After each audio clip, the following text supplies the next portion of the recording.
إن في ذلك لآية لكم إن كنتم مؤمنين.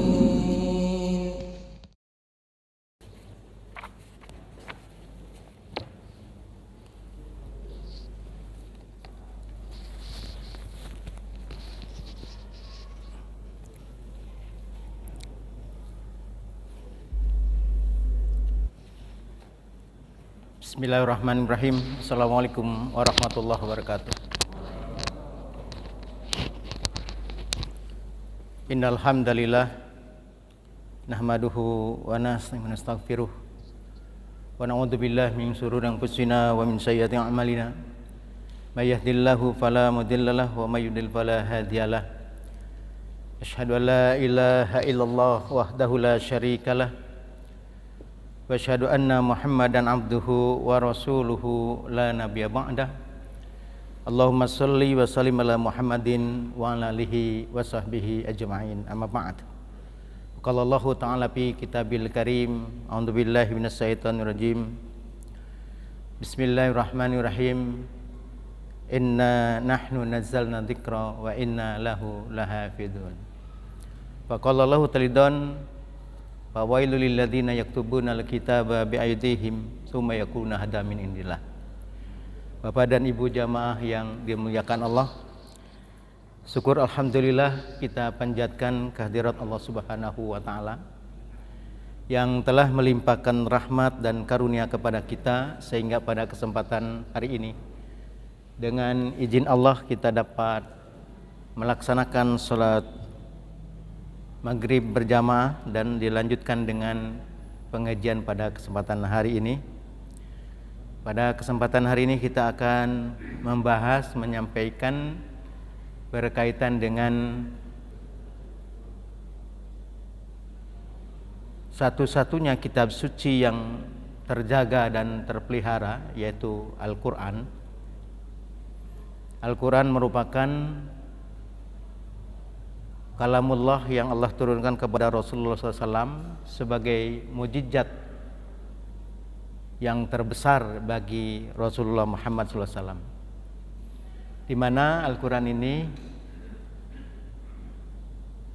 diturunkan oleh Allah menjadi petunjuk hidup bagi umat manusia, sehingga banyak ayat-ayat di dalam Al-Quran itu yang memerintahkan, yaitu larangan dan perintah. Tentu ini ditujukan kepada orang-orang yang hidup. Tetapi Al-Quran juga banyak menginformasikan berkaitan dengan karakter daripada Ahlul Kitab, wabil khusus kaum Yahudi, yang diantaranya Yahudi itu sering mengubah-ubah firman Allah. Karena Allah sendiri yang memberitahukan kepada kita sebagaimana diterangkan dalam surat An-Nisa ayat 46, minal ladzina hadu yuharifunal kalima amawdi. Sebahagian orang-orang Yahudi itu senantiasa mengubah-ubah firman Allah. Makna mengubah itu bisa menambah, mengurangi, bahkan bisa membuat ayat baru. Dan kita bisa menyaksikan bahwa sebelum Allah menurunkan Al-Quran, Allah telah menurunkan kitab-kitab sebelumnya, sebagaimana kitab Taurat, kitab Zabur, kitab Injil, yang terakhir Allah turunkan Al-Quran. Nah, 4 kitab ini merupakan kalamullah yang Allah turunkan lewat para nabinya. Tetapi selain berupa kitab suci, Allah juga menurunkan berupa suhuf sebagaimana suhuf Ibrahim, suhuf kepada Nabi Musa. Nah, kemudian yang kedua, informasi Al-Quran di dalam surat Al-Baqarah ayat 79. Nah, ayat ini menjadikan juga dasar bahwa kitab-kitab sebelum Al-Quran itu telah mengalami distorsi, telah mengalami perubahan. Kalaulah baru-baru ini mungkin Pak Yahya Waloni yang merupakan seorang mu'alaf dipersoalkan karena mengatakan bahwa kitab sebelum Quran ini alias palsu. Tentu berbeda dengan Kasman alias saudara KC yang sengaja dia membuat rekaman yang menjelaskan diantaranya ini benar-benar mengubah. Misalnya Alhamdulillahirabbil alamin diubah oleh dia menjadi Alhamdu Yesus Rabbil alamin. Assalamualaikum warahmatullahi wabarakatuh diganti Assalamualaikum, itu bukan warahmatullah tapi warahmatu Yesus. Nah, ini jelas-jelas namanya mengubah, dan saya berkeyakinan itu tidak sesuai dengan ajaran Kristen sendiri. Karena orang Kristen punya salam yaitu Salam alaihim. Orang Hindu punya salam Om Swastiastu atau Om Santi Santi Om. Orang yang beragama Buddha juga punya salam Namo Buddhaya. Kita punya salam Assalamualaikum warahmatullah. Nah, melihat dari sejarah terjadinya distorsi kitab-kitab sebelum Al-Quran, sebagaimana pernah saya ditanya oleh teman diskusi saya, saudara Naebaho, apakah memang Allah hanya mampu menjaga Al-Quran saja lalu tidak mampu menjaga kitab Taurat dan tidak mampu kitab Injil? Saya hanya bertanya begini, kalau Quran itu terjaga terpelihara karena ada pernyataan Allah, inna nahnu nazzalna dzikra wa inna lahu lahafidun. Ini pernyataan Allah. Jadi Allah tegaskan dalam ayat ini, sesungguhnya kami turunkan Al-Quran, kami yang menjaganya, yang memeliharanya. Nah, tinggal saya bertanya kepada teman diskusi saya, apakah ada di kitab Taurat yang Anda miliki ada pernyataan Allah kepada Nabi Musa, kami turunkan kitab Taurat kepadamu wahai Musa, dan kami yang menjaganya, yang meliharanya? Ternyata ini tidak ditemukan dan dia tidak bisa memberikan jawaban kepada saya. Dan apakah saudara juga bisa tunjukkan di dalam kitab Injil yang Anda yakini pernyataan Allah, sesungguhnya kami turunkan kitab Injil kepadamu, maksudnya kepada Nabi Isa alaihissalam, dan kami yang menjaganya, yang meliharanya? Kalau ada, mohon juga ditunjukkan. Tapi tidak juga bisa menunjukkan. Nah, ternyata dalam pembuktian dari para nabi palsu dalam sejarah yang terjadi di muka bumi ini, sebagaimana di masa Rasulullah SAW juga ada orang yang aku jadi nabi, jadi rasul, yaitu Muslimah Al-Kadzab. Dia katanya wahyunya diantaranya ada surat Al-Fil. Tentu untuk membuat tandingan di Quran ada surat Al-Fil, atau ingin buktikan bahwa dia ini seorang nabi, seorang rasul, maka muncullah katanya ayatnya Al-Fil wa ma adrokamal fil. Kita lihat misalnya juga sejarah bagaimana Mirza Ghulam Ahmad juga mendapatkan wahyu yang tertuang dalam kitab Tazkirah, inna anzalnahu qoriban minal qodiani wabil haqqi anzalnahu wabil haqqi nazzala sadaqallahu wa rasuluhu wa kana amrullahi maf'ula. Ini katanya wahyu yang turun di Qadian, makanya minal Qadiani di India. Tapi kalau Bapak Ibu cermati, ini yang disebut ayat yang turun di Qadian ini ternyata ini juga pengadopsian, pengambilan dari beberapa potongan ayat-ayat Al-Quran. Nah, padahal di dalam Al-Quran ini paling tidak ada 3 ayat yang menjelaskan bahwa Quran menantang, ya, sekiranya Quran ini bukan datang dari sisi Allah. Yang pertama, Allah terangkan ayatnya di dalam Al-Quran, ya, yaitu surat An-Nisa ayat 82. Ini tantangan Quran. Ini yang pertama. A'udzubillahi minasyaitonirrajim. Afala yatadabbarunal Quran walau kana min indillah walau kana min indi ghairillah lawajadu fihi ikhtilafan katsira.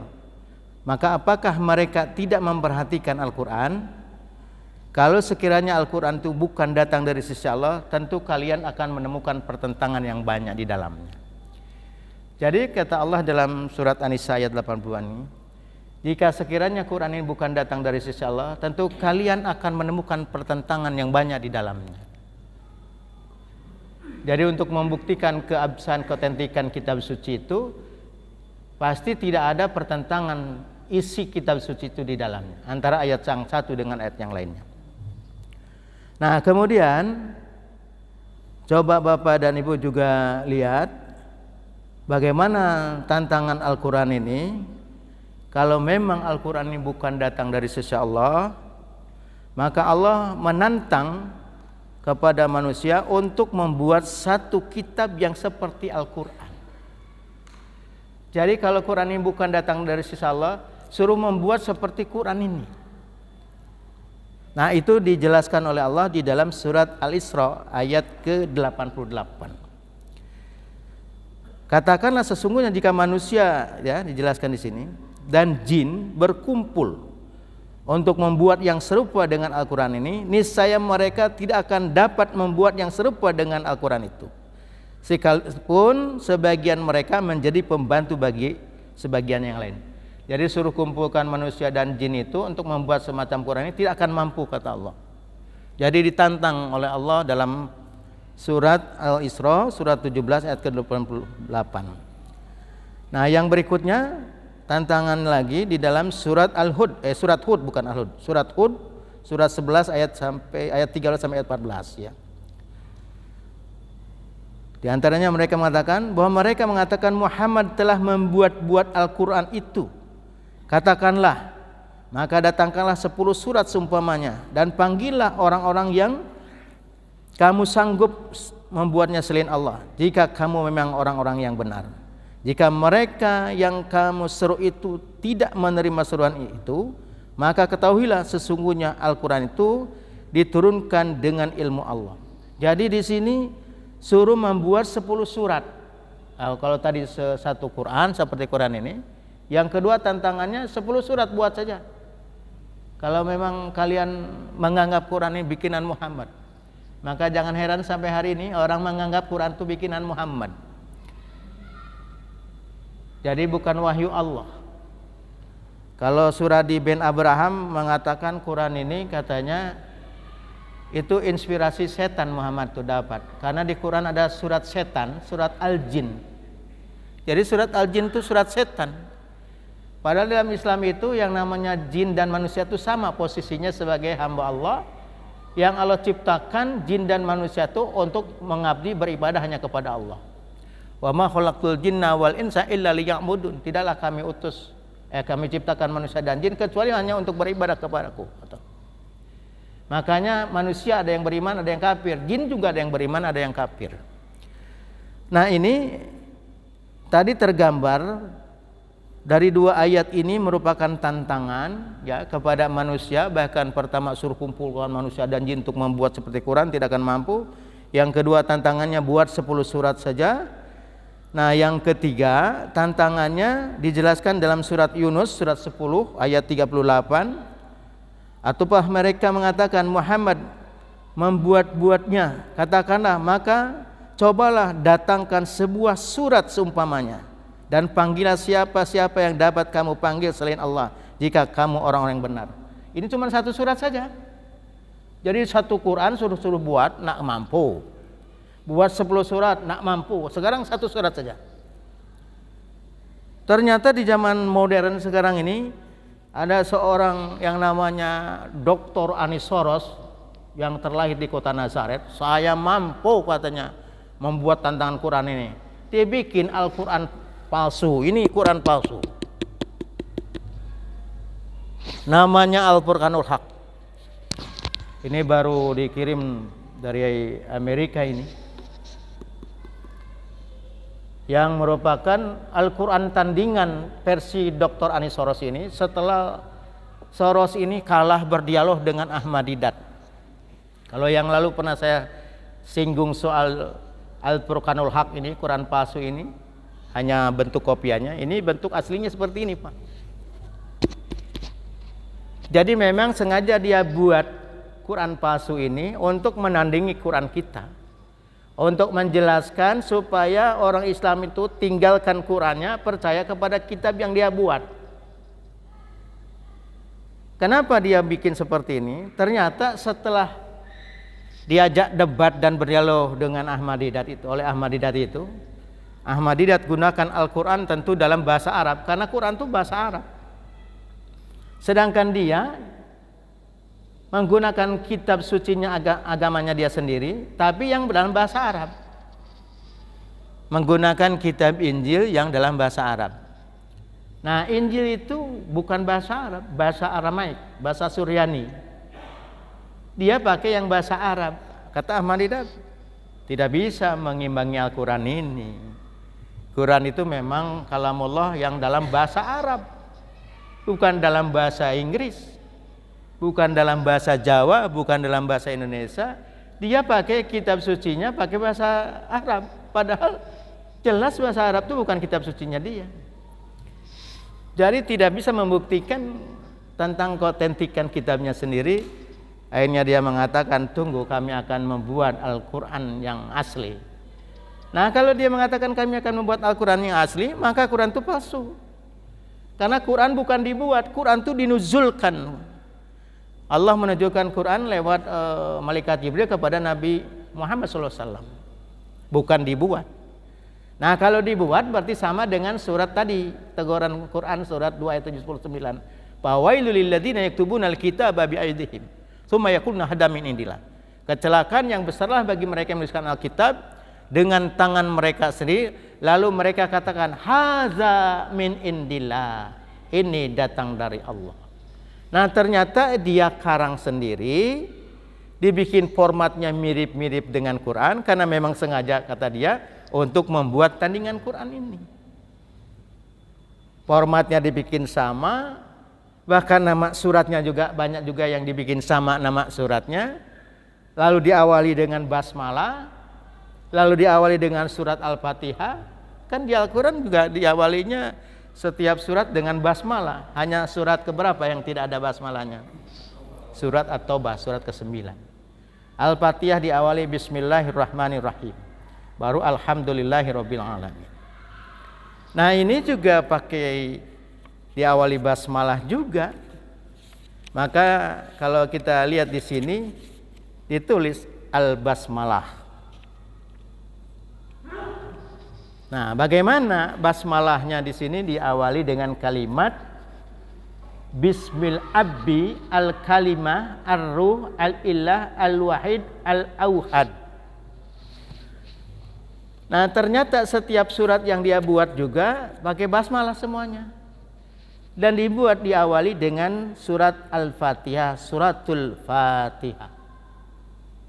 Nah, sehingga tujuannya supaya orang Islam ragu kepada Quran, nah percaya kepada ini, dan supaya orang Islam mau percaya kepada keyakinannya dia, keyakinannya Anisaros. Kenapa?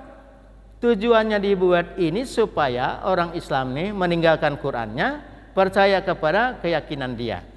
Misalnya di surat Al-Fatihah dibuat pula sebanyak ayatnya 7 ayat seperti di Quran. Nah, ini Pak nih, 7 ayat ini, cuman isi yang berbeda.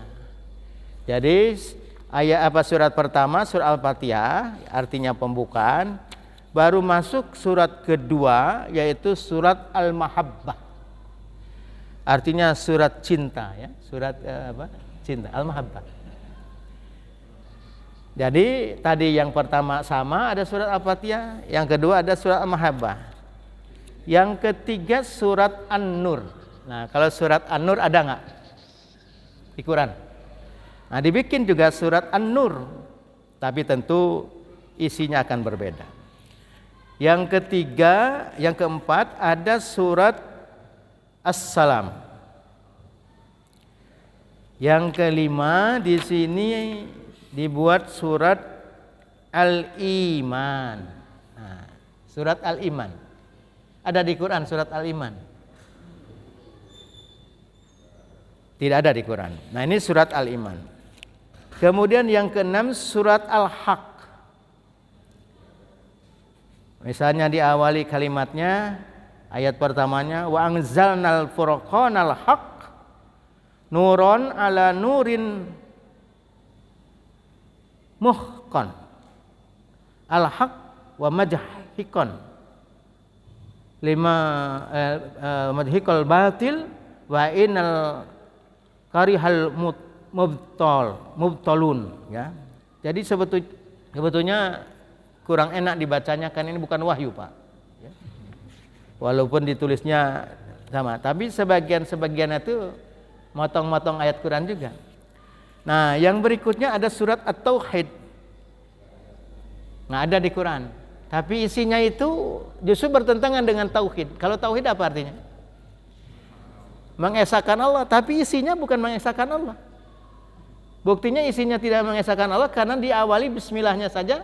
Bismil Abi al-Kalimah ar-Ruh al-Ilah al-Wahid al-Auhad. Bismil Abi atas nama Bapa, ya. Al-Kalimah maksudnya kalimat itu firman, maksudnya Isa al-Masih. Baru di situ ar-Ruh yang kaitan dengan Ruhul Kudus. Nah, itu ilahu di sini ilahun wahid. Bismil Abi al-Kalimah ar-Ruh al-Ilah al-Wahid al-Auhad. Jadi Tuhan yang esa, tiga tapi esa. Nah itu. Maka surat tauhid ini sebetulnya bertentangan dengan isinya sendiri. Padahal tauhid itu artinya mengesahkan Allah. Jadi Allah hanya satu-satunya saja. Kemudian yang kedelapan ada suratul Masih. Surat Al-Masih. Tidak ada. Nah, kemudian ada surat Al-Qadar. Ada Al-Qadar. Nah, baru sama ya. Surat Al-Qadar. Surat Al-Qadar ini jumlahnya ada 5 ayat. Di Quran surat Al-Qadar berapa ayat? 5. Nah, ini juga Al-Qadarnya 5 ayat. Maka diawali dengan kalimat di sini ya, di Al-Qadar itu inna anzalnahu bil haqqi fi wamdatil fajri fi sa'atil qadri nuron lidolin wa hudal linnas. Jadi nama suratnya sama ya. Ada lagi surat As-Salib. Ya, nah, surat salib ya tidak ada. Kemudian ada tadi surat As-Salib surat ke berapa tadi? Ke-10 ya. Ini yang ke-11-nya Al-Furqan. Kemudian yang ke-12 ini ada lagi nama suratnya yaitu surat At-Talut. Tidak ada. Kemudian ada lagi surat Al-Kafirin. Ada Al-Kafirin. Al-Kafirun. Kemudian ada lagi surat Al-Munafikin. Di Quran tidak ada, yang ada Al-Munafikun. Suratun Nisa. Surat An-Nisa. Ada.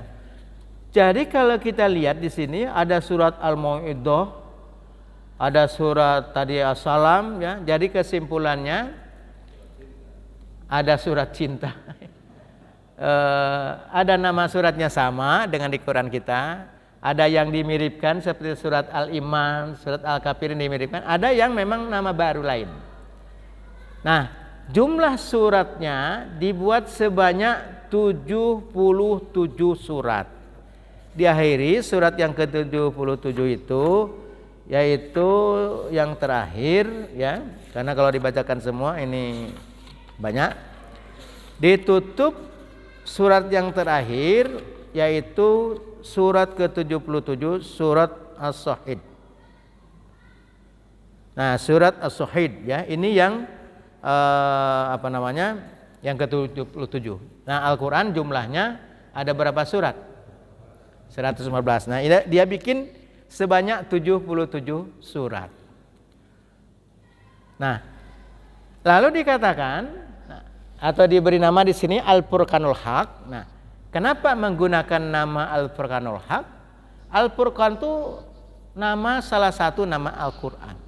Jadi nama Al-Qur'an itu kan Al-Qur'an, Al-Furqan ya, kemudian Az-Zikr itu diantaranya ya. Nah, Al-Furqanul Haq artinya Al-Qur'an yang benar. Nah, ini tujuannya dia buat itu supaya orang Islam meninggalkan Qur'annya, percaya kepada kitab ini. Sehingga ini yang apa yang kata Quran tadi, fawailul lil ladzina yaktubuna al-kitaba bi'aydihim tsumma yaquluna hadza min indillah. Kecelakaan yang besarlah bagi mereka yang menuliskan Alkitab dengan tangan mereka sendiri, lalu mereka katakan hadza min indillah. Ini datang dari Allah. Nah, kalau menurut saya Bapak dan Ibu, dia dengan membuat seperti ini menunjukkan dia sudah tidak pede dengan kitab sucinya sendiri. Kalau dia bikin tiruan Quran, menunjukkan Quran yang asli itu bagus. Karena barang yang jelek tidak mungkin ada yang niru. Ya Pak. Biasanya yang ditiru itu barangnya bagus, asli, pasti ada yang mau niru karena bagus. Nah, Al-Quran itu karena kalamullah yang terpelihara terjaga itu, sampai-sampai ada orang yang membuat tiruannya, kaweannya gitu ya. Yang ini dikatakan hadza min indillah, ini datang dari Allah. Nah, sekali lagi ini muncul Al-Quran palsu yang dibuat oleh Anis Soros yang berada sekarang di Amerika. Makanya tantangan Quran tadi, kalau sekiranya Quran itu bukan datang dari sisi Allah, tentu kalian akan menemukan pertentangan yang banyak di dalamnya. Dan itu bisa dibuktikan Bapak dan Ibu. Jangan kayak Suradi bin Abraham, katanya Al-Quran ini isinya banyak bertentangan. Contohnya apa? Di Al-Quran itu babi haram, babu halal. Lah babu dibilang halal. Babu itu maksudnya pembantu. Siapa yang menghalalkan pembantu? Apa Al-Quran menghalalkan pembantu? Tidak. Apa yang dimaksud pembantu itu babu itu adalah para hamba sahaya. Nah, kalau bicara hamba sahaya, justru Islam itu membebaskan hamba sahaya ini menjadi wanita merdeka. Sehingga Allah menerangkan bagaimana mulianya manusia itu bukan karena jabatannya, bukan karena kegantengan dan kecantikannya, tapi Allah hanya menandakan karena ketakwaannya. Bahkan di dalam surat Al-Baqarah ayat 221 Allah melarang kepada orang-orang beriman menikahkan wanita mukminah itu, atau kita sebagai seorang muslim punya wanita, punya anak kita, putri kita, wanita mukminah ini diharamkan untuk dinikahi oleh laki-laki musyrik walaupun menggiurkan hatimu. Mungkin laki-lakinya seorang direktur PT Serba Ada begitu. Atau dia ganteng betul luar biasa ya. Kata Allah, lebih baik nikahkan anak kita ini, muslimah kita ini dengan laki-laki budak tapi mukmin tuh. Berarti lebih mulia seorang budak tapi mukmin daripada seorang direktur yang dia kafir. Nah, dan juga Allah melarang menikahi wanita-wanita musyrikah, kecuali kalau wanita musyrikah ini sudah beriman, sudah menyatakan bersyahadah, boleh dinikahi oleh kita yang laki-laki yang muslim. Jadi lebih baik kata Allah nikahi wanita budak tapi mukmin. Nah, itu lebih mulianya di sisi Allah itu karena keimanannya ya. Jadi banyaklah pelecehan-pelecehan yang terjadi ini. Apalagi kalau kita lihat sekarang ini Pak, makin pusing kita ngeliatnya. Bagaimana menghinakan, melecehkan, menyesatkan umat Islam ini. Belum dari aliran-aliran yang menyimpang, belum lagi yang selalu ada aja yang dengan nyanyi-nyanyi ujung-ujungnya diarahkan kepada keyakinan orang lain. Jadi di sini kita harus lebih berhati-hati. Maka salah satu yang sulit bagi mereka untuk memurtadkan umat Islam itu, pertama, sepanjang orang Islam punya keyakinan bahwa agama Islam itu satu-satunya agama yang benar di sisi Allah, yang Allah ridhoi.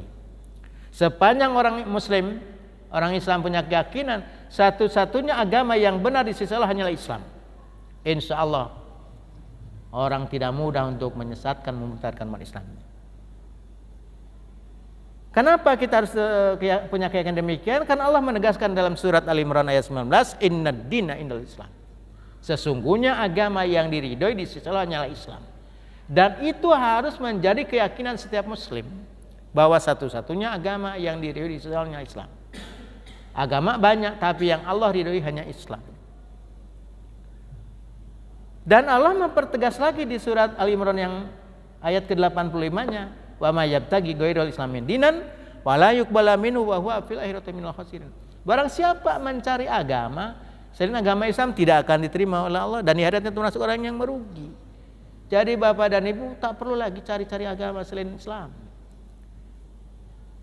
Walaupun demikian, di dalam Quran Allah menyatakan demikian dari dua ayat ini, karena dua ayat ini menjadi dasar majelis ulama ketika mengeluarkan fatwa haramnya bagi umat Islam ketika ada sebagian orang yang ngaku beragama Islam ini mengatakan semua agama ini sama-sama benar.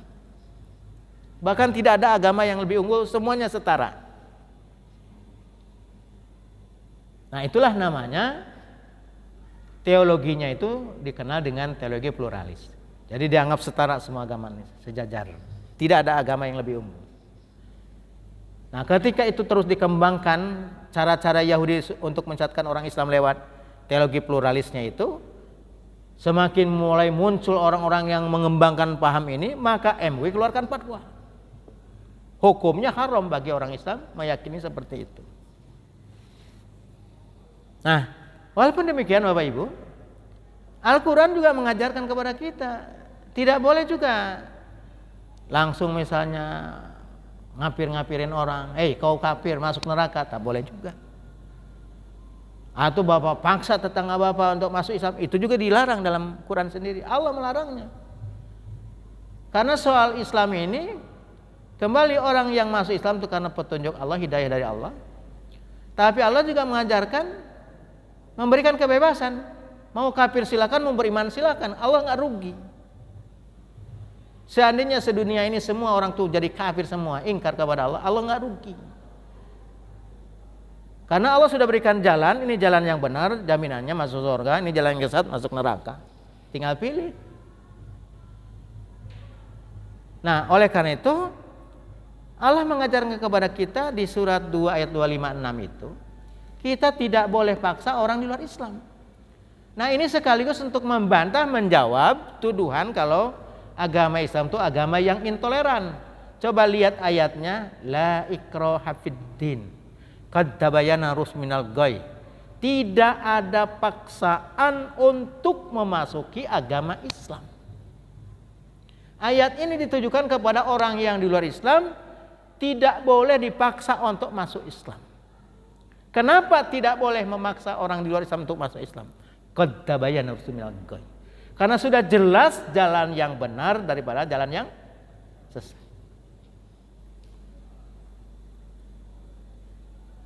Apakah tidak boleh dakwah? Dakwah wajib. Cuman tidak boleh dipaksa. Hanya yang jadi masalah sekarang ini, ayat ini dipakai kepada orang kita yang muslim. Itu yang salah tempat. Ada anak disuruh oleh ibunya, nak sholat, lalu anak jawab, la ikraha fiddin. Nah, itu menyalahi. Orang tuanya menyuruh anaknya sholat, dan kewajiban orang tuanya mendidik anaknya untuk tentu memahami Islam, mengamalkan agama Islam ini, termasuk wajib untuk melaksanakan sholat. Lalu dibilang la ikraha fiddin. La ikraha fiddin itu Bapak punya tetangga Pak Markus. Pak Markus, mohon maaf ya, kalau Pak Markus ngajak saya ikut Natalan, mohon maaf, la ikraha fiddin. Silahkan Bapak jalankan keyakinan Bapak.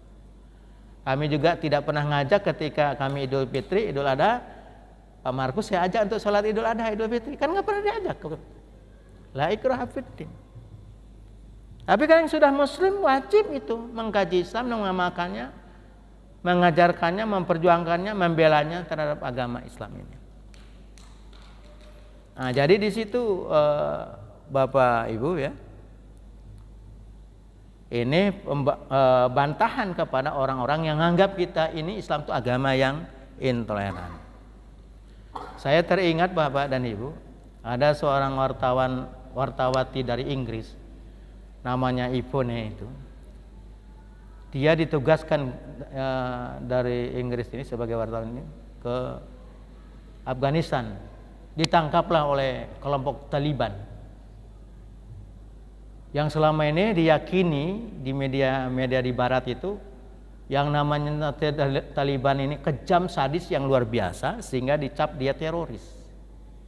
Tapi ternyata kata Ivone ini, nanti Bapak bisa cari di Google orangnya, bagaimana pengalaman dia ditangkap itu oleh Taliban itu. Ternyata apa kata Ivone? Dia memperlakukan saya yang luar biasa. Ternyata orang-orang Taliban itu luar biasa akhlaknya, mulia, yang menunjukkan justru dia akhirnya mengenalkan Islam seperti apa Islam itu memperlakukan kepada seorang wanita, ya. Apalagi dia bukan orang Islam, akhirnya dia masuk Islam, Pak. Dan dia jelaskan apa yang selama ini di dunia barat, di media-media barat menggambarkan Taliban itu seperti itu, jahatnya itu. Tapi dia ketemu dengan orang-orang Taliban yang dia masuk Islam, dia perlakukan yang luar biasa itu. Jauh dengan apa yang diberitakan di media barat. Dia seorang wartawati bukan baru ya. Dia sudah cukup dikenal gitu. Karena posisinya itu memang Afghanistan itu dulu menghadapi Soviet, terakhir menghadapi penjajah Amerika. Nah, ini gambaran-gambaran yang terjadi. Selalu memfitnah, memposisikan kalau dari kelompok Muslim itu dengan cap intoleran alias radikal itu. Nah, ini kembali ke persoalan tadi, bahwa Quran mengajarkan kita tidak boleh paksa. Dan untuk membuktikan lagi Bapak Ibu, Quran yang merupakan kalamullah ini, petunjuk hidup ini, dijelaskan lagi di surat Al-An'am ayat 108 itu, bahwa kita diajarkan oleh Allah dalam Quran ini, tentu Quran yang diturunkan oleh Allah lewat Nabi Muhammad ini, oleh malaikat Jibril kepada Nabi ini. Ternyata apa? Di surat Al-An'am 108 ini kita juga dilarang oleh Allah mencaci maki Tuhan-Tuhan selain Allah.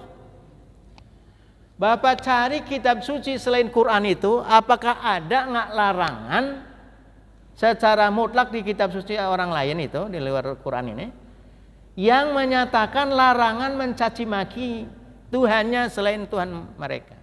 Quran itu ada pernyataannya, Allah melarang mencaci maki Tuhan-Tuhan selain Allah. Apa kata di dalam itu? Karena nanti mereka akan mencaci Allah karena tidak mengertinya. Nah, itu tidak boleh dicaci maki. Makanya ketika ada situs Muslim Sohe, Allah Tuhan abal-abal, apakah kita juga harus balas dengan cara yang serupa, menghina Tuhan-Tuhan mereka? Tidak boleh. Kalau kita balas seperti itu, apa bedanya dengan mereka? Karena Islam itu sesuai namanya, secara bahasa aja Islam itu selamat, damai. Jadi agama Islam itu agama yang membawa kedamaian, agama yang membawa keselamatan. Makanya kenapa Indonesia ini bisa tenang, bisa aman, karena mayoritas beragama Islam. Bagaimana kita dituduh tidak toleran? Saya punya rumah, nempel dengan rumah saya ini, non-Muslim, dari Ambon, nempel dengan rumah saya, temboknya nempel, saya kalau pergi, titip rumah saya kepada tetangga saya ini. Dia sudah paham, kalau dia mau Natalan, saya tidak larang dia, silahkan. Tidak pernah dilarang. Karena kita diajarkan lakum dinukum waliyadin. Bukan sekarang ini supaya kita ini toleran, lalu kita gabung-gabung salam kita dengan salam orang lain. Itu bukan bentuk toleransi. Nah, itu sudah salah kaprah. Toleransi itu persilahkan bagi mereka dengan keyakinannya. Kita juga melaksanakan keyakinan kita tanpa diganggu oleh orang lain. Nah, ini di situ. Kita tidak boleh mencaci maki, ya. Jangan kayak Murtadin Saifuddin Ibrahim. Tidak ada agama kecuali Islam yang boleh membunuh orang yang tidak seagama. Di mana saja ketemu, bunuhlah dia. Lah sekarang apa mungkin hidup? Bapak di sini aja. Berapa banyak yang non muslim dari sejak dulu. Sepanjang mereka tidak mengganggu, kita harus jaga dia. Kita hormati dia. Tapi jangan harus kita digabung-gabung saja supaya kita toleran. Sampai ada ide supaya orang tuh bisa rukun, katanya Sadame, ini perlu ada pesantrennya yang multi agama. Benar-benar digagas, Pak. Muncullah multi agama pesantren ini. Diharapkan santrinya macam-macam agama supaya semua merasa memiliki. Bukan begitu. Apalagi sekarang ini supaya tercipta toleransi, langsung ada terowongan dari Masjid Istiqlal ke katedral. Apa itu bentuk toleransi itu ke situ? Bukan jembatan kolong itu. Itu berapa banyak dananya di masa Covid ini. Sekarang sudah ada peraturan 2 menteri, Menteri Agama, Menteri Dalam Negeri, ya. Nah, supaya tidak terjadi konflik-konflik itu, ya termasuk dalam kode etik penyiaran agama, dalam hal perintah sudah dibuat aturannya. Tapi kadang-kadang itu dilanggar juga aturan ini. Ya mudah-mudahan Bapak dan Ibu, kita doakan negeri kita ini terlepas dari COVID-19 ini dan segera kita kembali pulih sehingga ibadah kita lebih tenang lagi, karena kalau nantinya dibilang ada COVID lagi, kita di rumah lagi. Ya, jarak terus kita. Ya, ntar jaraknya ini kurang ini longgar lagi. Lama-lama sulit ke masjid itu. Ya bagi orang yang malas ke masjidnya, alhamdulillah itu. Ada peluang gitu. Nah, tapi yang biasa ke masjid itu rindu, makanya alhamdulillah di masjid kita ini sesuai dengan namanya Masjid At-Taqwa, ya. Semoga kita menjadi orang yang bertakwa kepada Allah SWT. Barangkali Bapak dan Ibu, kita akhiri taklim kita. Untuk hari ini tidak ada tanya jawab dulu karena sudah masuk waktu Isya. Mudah-mudahan Allah memberikan ilmu yang bermanfaat bagi kita semuanya, dan Allah senantiasa memberikan kekuatan sehingga kita dapat melakukan ibadah dengan sebaik-baiknya, dapat membedakan mana yang benar dan yang salah. Dan mari kita akhiri taklim kita. Subhanaka Allahumma wa bihamdika asyhadu an la ilaha illa anta astaghfiruka wa atubu ilaik. Assalamualaikum warahmatullahi wabarakatuh.